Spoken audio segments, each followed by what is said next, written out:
Yeah, I said the other night you don't see many sevens here at PK Park, and then 2 days later we got another one. So uh, that's a bunch of runs. I know that they gave us some things, some walks and hit batters, but sometimes when pitchers are all over the place, like their guys were, it's difficult to hit. And our guys had a pretty good balance and waiting for the right pitch and staying off the right pitches, and then kudos to Goldie of being able to sit around for those long innings and then continue to pitch really, really well. So we'll take it. And we talk about getting up off the deck, and we felt pretty frustrated about not playing very well last night, and played well in a lot of areas today. Does that kind of run production mean a little more against this kind of competition too? Yeah, I think so. There were some good arms, and the freshman kid, the report was he's got electric stuff, but he gets rattled with base runners and had a couple balks, and then I thought that got into his head, and unfortunately he didn't get to the, as we say, next pitch very well, and kind of melted to that whole thing. And then they had some good arms come in, but they didn't pitch, and I kind of the antithesis, if I'm saying that right, of Goldie, a little bit on and 4-pitch mix, and instead of just trying to throw hard. So I do know that typically Ohio State bullpen is pretty good, including the last guy that we hit the grand slam off of was an All-American last year. So it wasn't against crummy pitchers, crummy arms. You touched on it just a minute ago a little bit, but the importance of bouncing back from that Fullerton sweep with a 4-1 week. How important is that for this group? Well, we challenged our guys a little bit. That last night that we had a little bit of a night today turnaround, and with daylight saving time, lose an hour of sleep and reporting at 9 o'clock. And I'm sure the players are a little bit like the coaches, that they their adrenaline gets going. You can't just go to sleep when you get home. At least I can't. And so probably a few of the kids were running on fumes. I felt like I was running on fumes, and we challenged them because essentially all last year, who knows, I think Ohio State's personnel is pretty good. I think they're going to be a contender in the Big Ten. They'll have to prove that.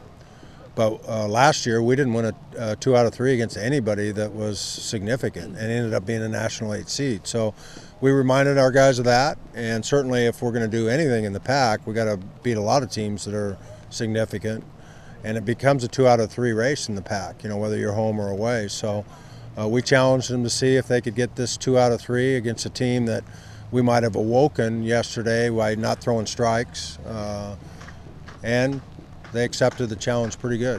What was your impression of Jeff's start today? What did you kind of... I thought he was spectacular.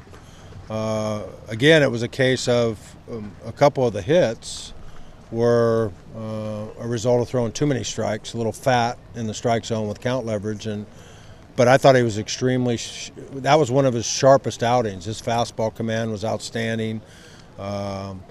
And if we play a little better catch and get a couple double play balls, he even has better results. So I thought he was, and the conditions weren't ideal. Even though he's been up here for 5 years, it's the ball's wet and damp, and the mound's a little tacky, and that might have affected their guys, but it sure didn't look like it affected Jeff at all. He pitched outstanding. Is he going to be your Sunday guy next week? Yeah, he's the guy. Yeah, I think that's a no-brainer. Besides his parents wanting to kill me, probably, if I didn't. Your freshman, I'm kidding, of course. Freshman shortstop came up 3 times with the bases loaded, had 2 sacrifice flies and a single, hitting 9th in the order, and he came up and came through each time. I thought he made good 2-strike adjustments. He swung the bat well and swung and missed. And again, like last night, it wasn't a real critical at bat, but you wanted him to do at least something. Mm-hmm. And Mark's been very productive for us. So those at bats could have gone a different way, hitting a double play or strikeout, and I think he's getting better and better every week that goes by. He had that one error that he didn't get on top of with the wet ball, but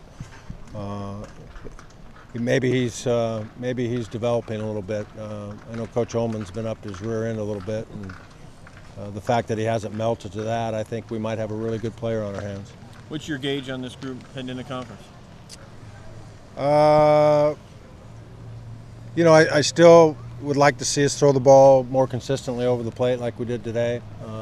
We got to figure out the Crook equation of what maybe I'm calling pitches that are trying to miss barrels too much, and maybe I can help him there. And I think we're in a pretty good place. The defensive rhythm's starting to get better a little bit. we've got a lot of good arms, and I like the way we're playing offense for sure. It's an advantage. I mean, you got the first 2 series at home. Can that put any pressure on these guys that you got to take advantage of things right away, or do you like kind of the fact that they can stay home for the first? Well, we're going to call it a 30-game World Series, which is essentially what it is. You know, I don't think there's any team in the conference that you go, well, we should sweep these guys. I mean, there's maybe handicapping it, and as you look back on it, you go, wow. Like I think it was 2 years ago, it was us not playing defense in right field on 2 plays against Utah early in the season here that may have cost us a championship. So you just try to play them 1 series at a time and respect your opponent, because they all deserve that respect. I think handicapping it's crazy, because it hasn't really been the favorite that's won it, and the team down the street's playing awfully well right now, Oregon State. But I think things change in conference, and teams have different mindsets. And so, you know, I know Oregon State's the favorite, but we're going to take them 1 series at a time and see if we can get a 2 out of 3 and play it that way. Are you going to tinker with the lineup at all? Had an impact to a player? Is it pretty set what we saw today? Well, I think it's pretty set. You know, that catching deal is still you know, I think it's a mystery to the players, and it's a little bit of a mystery to us. You know, we got Sean Chase not 100%, and he's been Jeff Gold's catcher, and you know, I don't know if that was a deal for Jeff that he would have preferred to pitch to Sean, and we got to get him back healthy. And Connor Hoffman's got a little hip deal going on that he's day to day and couldn't play this weekend. So, but other than that, I think you're seeing the guys, the starting lineups that we're going to send out there. Heineman should be ready for hopefully USC. Yeah, I don't know. That one's I think still 50-50. He couldn't even take infield the last couple days. So he was trying to push it a little bit out there, and I don't know if he got a setback or what, but hasn't come along quite as quickly as we'd hoped. So we'll have to see on that one.